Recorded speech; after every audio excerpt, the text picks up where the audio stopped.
I want you to just put yourself in a very specific, incredibly visceral scenario for a moment. Just close your eyes and imagine that you're standing on a battlefield. Right, but we need to, strip away any preconceived notions of, like, historical human skirmishes here. Exactly. We are not talking about, a couple of muddy trenches in the early 20th century.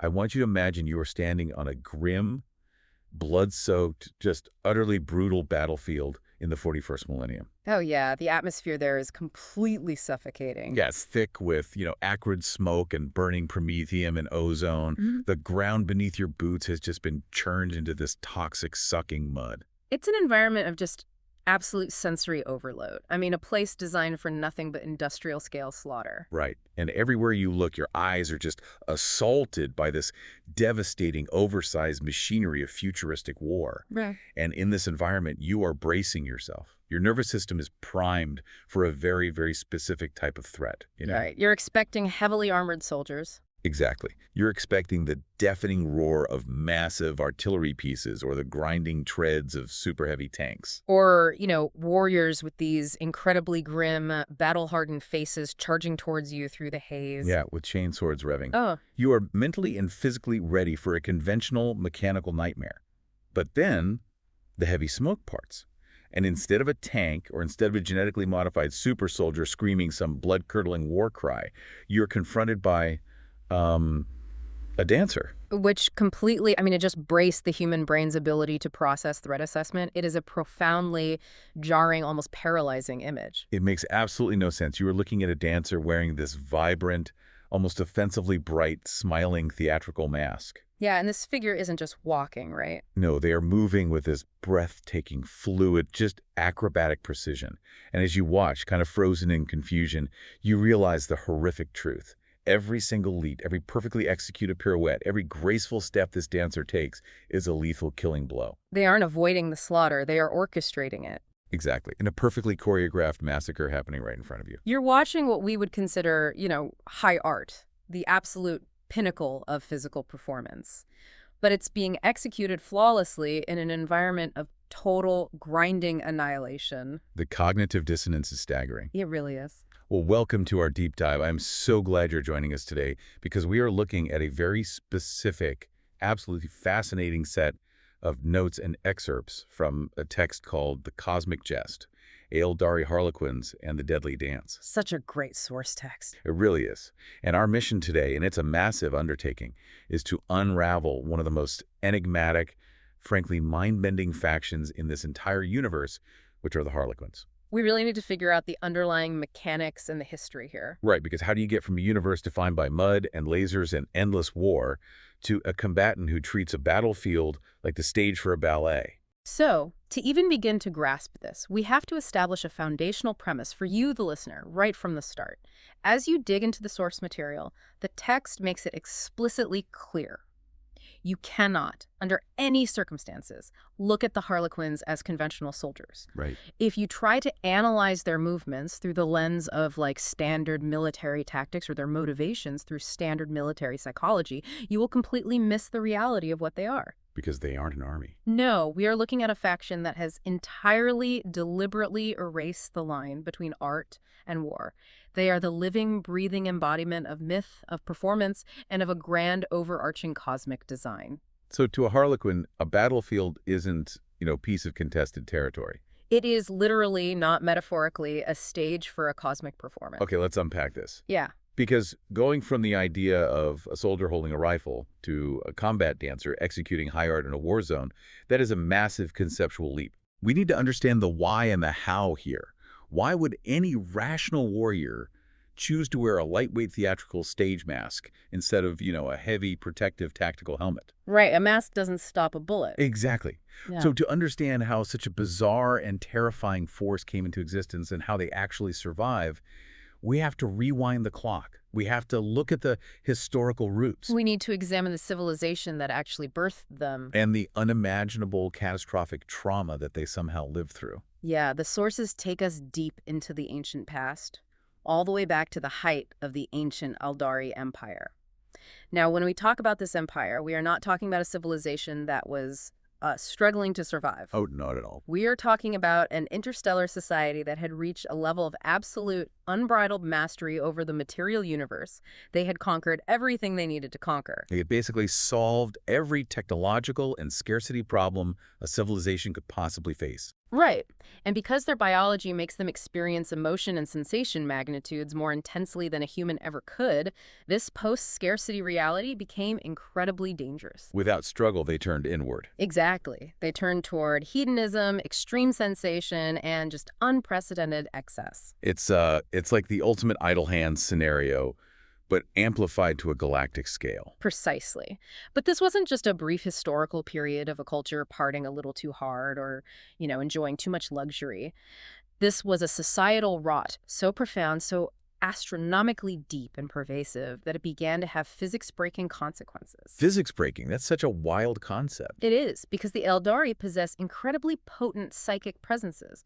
Their minds are deeply connected to the parallel psychic dimension of the universe. So when trillions of incredibly psychic beings engage in escalating, obsessive, and extreme hedonism for millennia... That emotional and psychic energy pools together. Right. The sheer psychic weight of their collective excess eventually coalesced and birthed a literal, sentient, dark entity, a god of excess named Slanesh. And just to be completely clear on the mechanics of this, for you listening, this isn't a metaphor. The text says their bad behavior literally created a monster in another dimension. Yes. The coalescing of their own psychic filth reached critical mass, and the birth of that entity tore a hole in reality. Wow. This event is known simply as the Fall. It practically wiped the entire Aeldari race out of existence in an instant, consuming their souls and shattering their empire. It is an apocalyptic level of self-destruction. But here is the critical detail from our notes and the piece of the puzzle that explains where our dancers come from. Right, the Harlequins. Yeah, even during that era, before the fall, when this society was reaching peak excess and the entire culture was basically losing its mind to decadence, the Harlequins were already there. They existed. They existed, but they were absolutely not participating in the excess. Instead, they were appearing among the populace to perform these elaborate, highly ritualized, mythic dances. And the text notes that these performances were specifically designed to remind their people of their ancient, noble heritage. And more importantly, to warn them of the incredibly dangerous path they were walking down. They were holding up a mirror to a society that absolutely refused to look at its own reflection. Now, I want to move past the easy analogies here, Mm-hmm. because it's tempting to say they're like, the lone climate scientist in a disaster movie that everyone ignores. Sure, yeah. But I don't think that captures the artistic nature of what they were doing. It's more like looking at the role of the traditional court jester in medieval history, or, the subversive playwright in a deeply corrupt regime. Oh, that's a good way to look at it. Right. The jester was often the only person in the entire royal court who was allowed to tell the king the truth. But they had to disguise that truth in humor, acrobatics, and performance. If they just said, "King, you are ruining the country," they would be executed. Exactly. But if they danced it or joked about it, the truth could be spoken out loud. The source material refers to these early Harlequins as the conscience of a dying race. That is a much more accurate framework. They were utilizing performance as a subversive political and spiritual tool.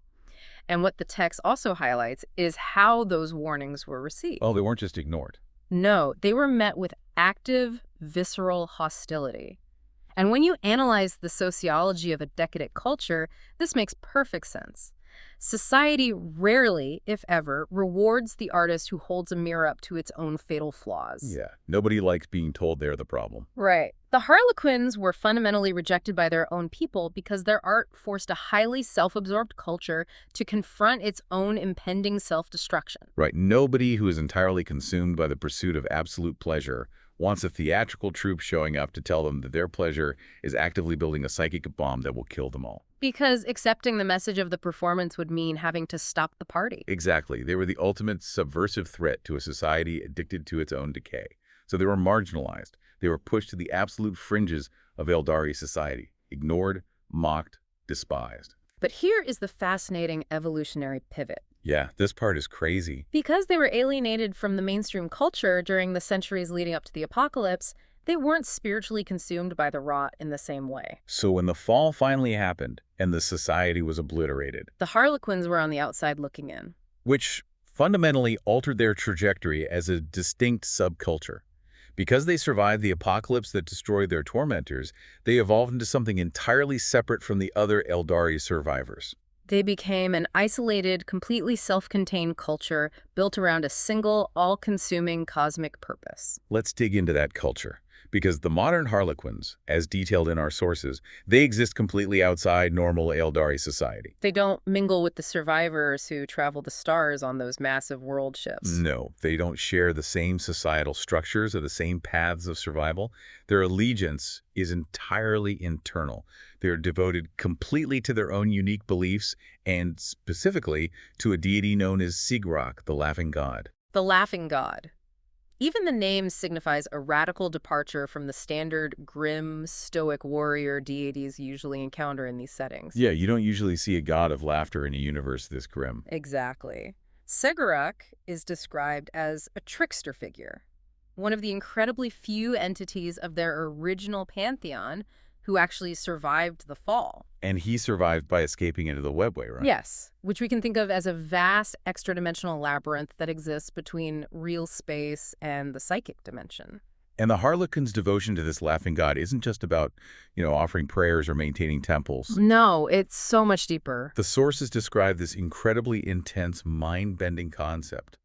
A Harlequin's entire existence is a performance, their whole life. There is absolutely no separation between their onstage theatrical persona and their private individual life. Yeah, you don't have a Harlequin taking off their mask at the end of a campaign, sitting down with a cup of tea and dropping character. They are engaged in a perpetual, unending ritual. Their purpose is to preserve the history of their shattered race and to physically enact the will of their god through this constant living performance. It is a level of psychological and physical commitment that is honestly deeply unsettling. They've institutionalized performance to the point where the artifice literally becomes reality. The mask is not an accessory. The mask is the entity. But wait, I have a major problem with this, and I want to push back on what the text is implying here. Oh, okay. Because if your entire life, from the moment you join this group to the moment you die, is a highly structured, unceasing ritual dedicated to a myth, haven't you just replaced one form of destruction with another? I see where you're going with this. Right, like, do you even have a personal identity anymore? Yeah. If you were essentially a method actor who never ever breaks character, aren't you just a brainwashed cultist? It seems like the person underneath the mask is effectively dead the moment they put it on. That is the exact tension the source material wants us to wrestle with. It is easy to look at them and see a cult that demands total ego death. But what's fascinating here is how the text frames the subsumption of the self into a role. Okay. It isn't just religious fanaticism. It is presented as a profound, highly sophisticated, and absolutely necessary survival mechanism. Wait, how does losing your identity help you survive? Well, think about the sheer magnitude of the trauma they are carrying. The Aeldari feel emotion at an intensity that would shatter a human nervous system. Right, because of their biology. Exactly. And the Harlequins remember the fall. They are the living, breathing repository of the history of a civilization that literally burst a nightmare god and destroyed itself. So they carry the collective guilt, the sorrow, and the existential terror of a dying race. Yes. That level of grief, that level of crushing psychic trauma would instantly shatter a conscious mind. The elaborate lie of the performance, as the text explicitly call it, acts as a form of psychological armor. Oh, wow. So the character is a shield. Exactly. It is the only way they can process and carry these incredibly heavy, profound truths without going completely mad. By subsuming their individual identity into an ancient, mythical archetype like the light, the dark, or the twilight, they distance themselves from the paralyzing horror of their reality. So the mask doesn't just hide their face. It protects their mind. The individual Aeldari doesn't have to bear the grief of the fall. The character bears it, and the character is immortal, mythical, and capable of handling it. That is incredibly poignant. The psychological compartmentalization is so extreme, it becomes their entire culture. The actor protects the fragile soul underneath from the existential dread. It's beautifully tragic. It is. But from a practical standpoint, this raises a massive logistical issue. If their entire culture is this abstract, theatrical, intensely philosophical performance designed to process intergenerational trauma and honor a trickster god, how on earth does that translate into a functioning military organization? Right, actors are great at exploring emotion, but how does a troupe of actors form an army? Exactly. An army that actually terrifies highly advanced mechanized enemies in a galaxy-wide war. That disconnect is exactly why they are so formidable, and it comes down to how they are structured. Okay. The Harlequins are divided into what the text calls masks. You can think of a mask as an independent army group, but they operate entirely as a theatrical company. And these masks of the Laughing God are further organized into smaller groups called troops, right? Yes, but the crucial conceptual leap you, the listener, need to make is that a company of players, a troupe, is simultaneously a lethal military squad. The vocabulary is interchangeable for that. Exactly. The cast of the play is the battalion. Okay, but let's look at the mechanics of running a battalion. Every human military, every alien army we see in this universe relies on a chain of command. Right, standard hierarchy. You need a general sitting in a bunker looking at a tactical map, shouting orders into a comms network, telling Squad A to flank right and Squad B to provide covering fire. But our sources point out a highly unusual, almost paradoxical detail about the Harlequins. They have absolutely no formal leaders. None. There is no supreme commander Harlequin giving orders. They are described merely as a collective of like-minded players who are profoundly aware of their individual roles. Which, from a conventional tactical perspective, is a recipe for instant disaster.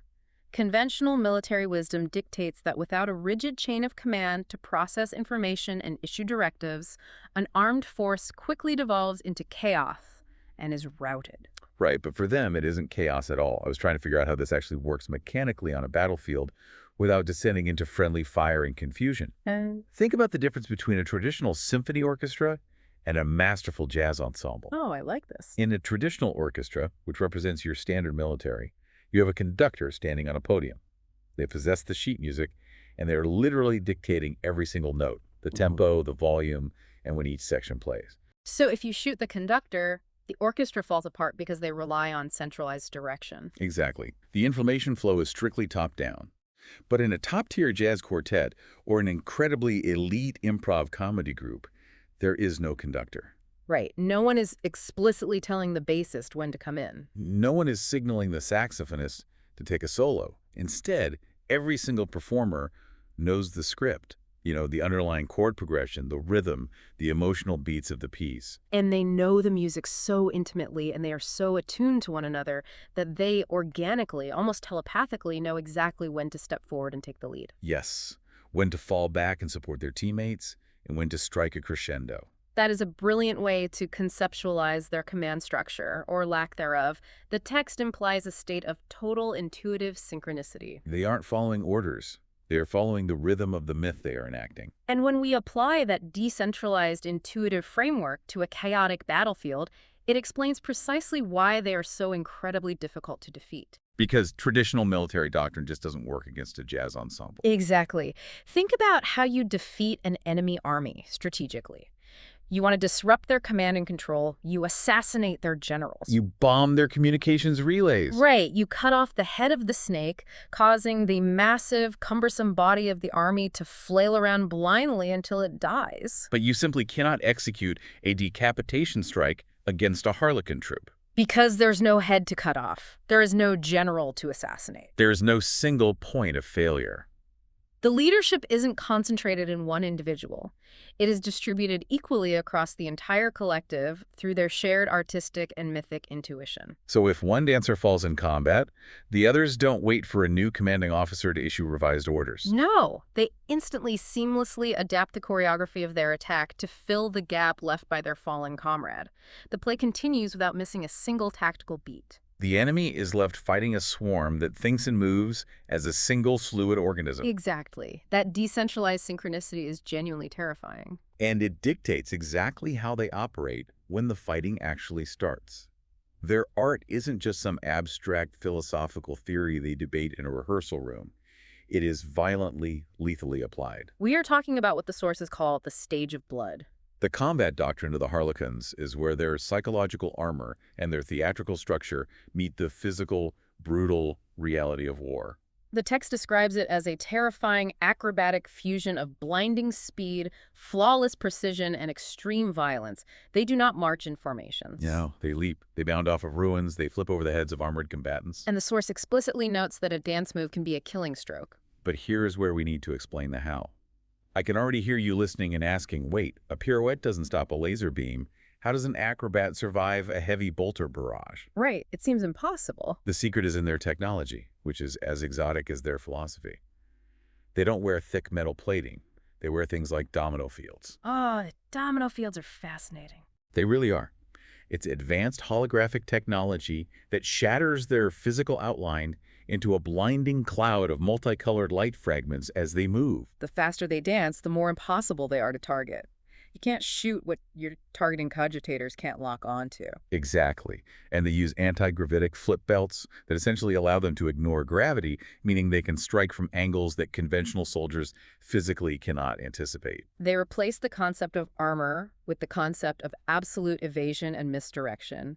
They turn the mud, blood, and debris of any battlefield into a pristine, meticulously controlled stage for their cosmic performance. And they're armed with weapons that require this exact kind of proximity and grace. Like the Harlequins' kiss. Yes, the kiss, which is basically a tube strapped to their wrist that punches through armor and unleashes miles of monomolecular wire inside the victim, turning them to soup in a second. It's a horrific weapon. It requires a dancer to get right up to a heavily armored Marine, tap them with elegant precision, and bound away before the body even hits the floor. And their strategic goals reflect this completely.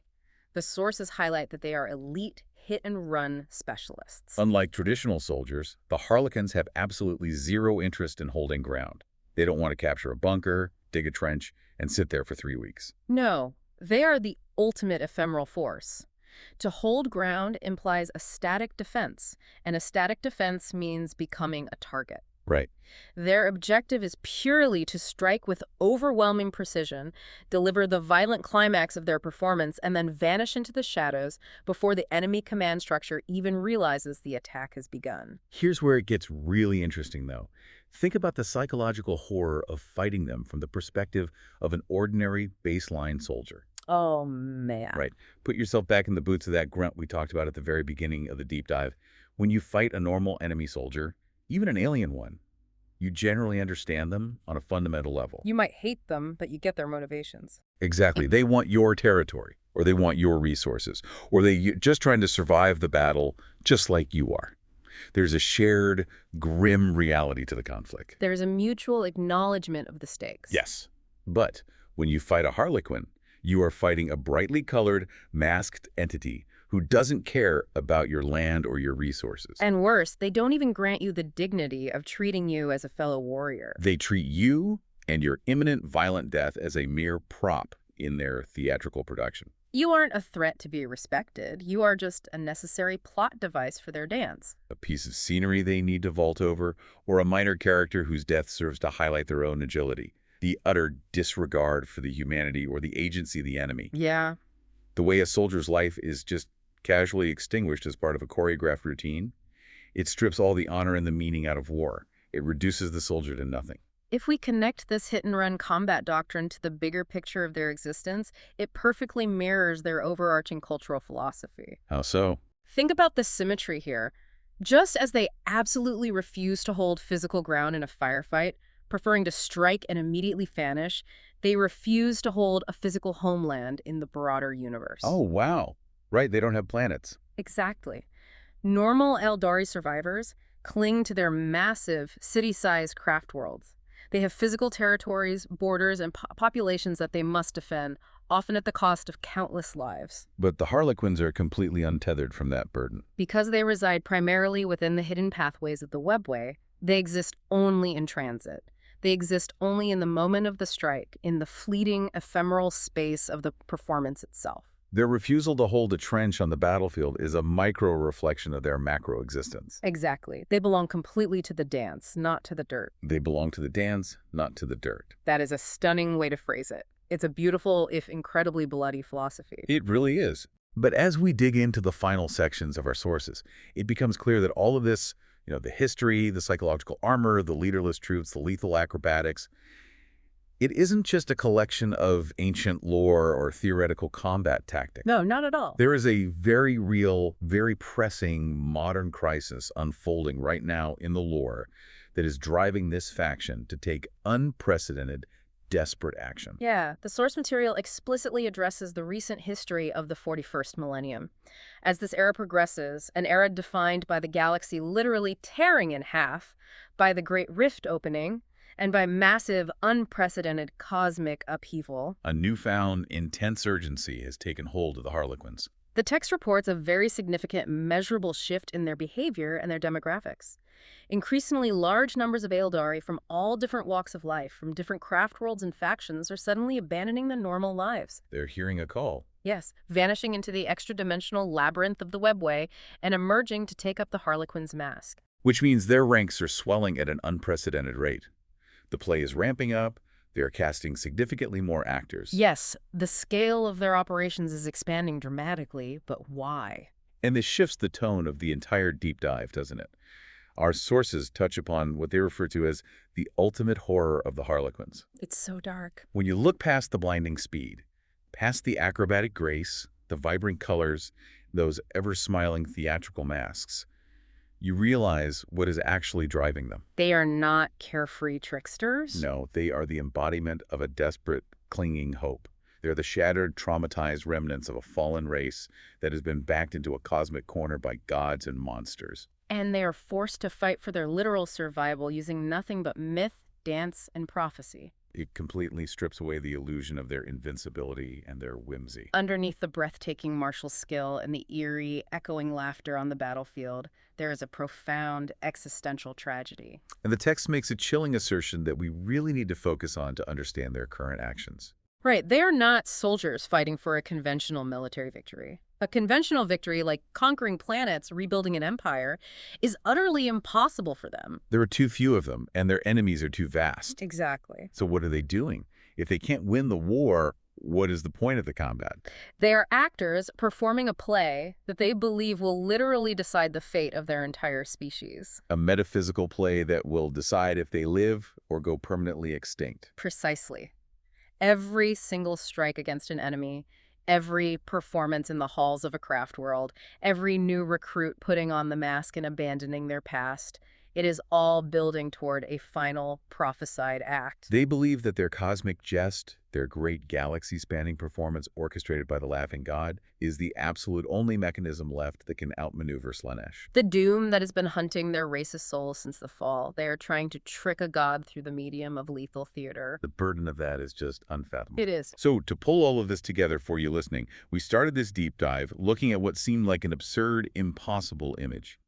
A smiling dancer pirouetting through the mud and blood of a futuristic battlefield. But look at the profound journey the source material has taken us on to explain that image. Right.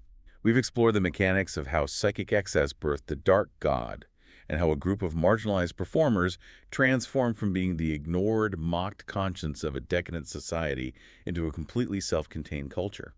We examine how their total immersion into theatrical roles acts as vital psychological armor against species-wide trauma. Yes, and we broke down the mechanics of their warfare, how they structured themselves not as an army with vulnerable generals, but as an intuitive, telepathically synchronized jazz ensemble of warrior actors. How their technology, domino fields, and anti-grav belts allows them to turn acrobatics into invulnerability, where every graceful step is a mathematically perfect killing blow. It is a stark, unforgettable reminder that in the grim darkness of this universe, even the most noble, beautiful art hasn't just been preserved. It has been weaponized as the absolute ultimate tool of survival. It is the complete weaponization of art, born from absolute existential necessity. And as we conclude our analysis of these texts, it leaves us with a profound, lingering puzzle to consider. If the Harlequins are, at their core, merely actors, if they are performing a meticulously choreographed script in a desperate final attempt to save their entire species from spiritual annihilation, Who or what is the audience they are so desperately trying to entertain? that is the ultimate question. Is the audience their laughing god, Sigarak, watching from the webway? Is it Slaanesh, the dark entity they are trying to trick? Or is the audience the uncaring universe itself? And more terrifyingly, if the play finally concludes, if the final act is performed and the climax is reached, what happens when the curtain finally falls on the Aeldari? Do they take a bow and survive, or does the stage simply go dark forever? What a phenomenal, haunting concept to leave you with. What happens when the curtain finally falls? Thank you so much for joining us on this deep dive into these incredibly rich, complex sources. We invite you to keep exploring, keep digging into the mechanics and the lore of this universe, and most importantly, keep questioning the nature of the stories and the elaborate performances we tell ourselves in order to survive the dark. Until next time.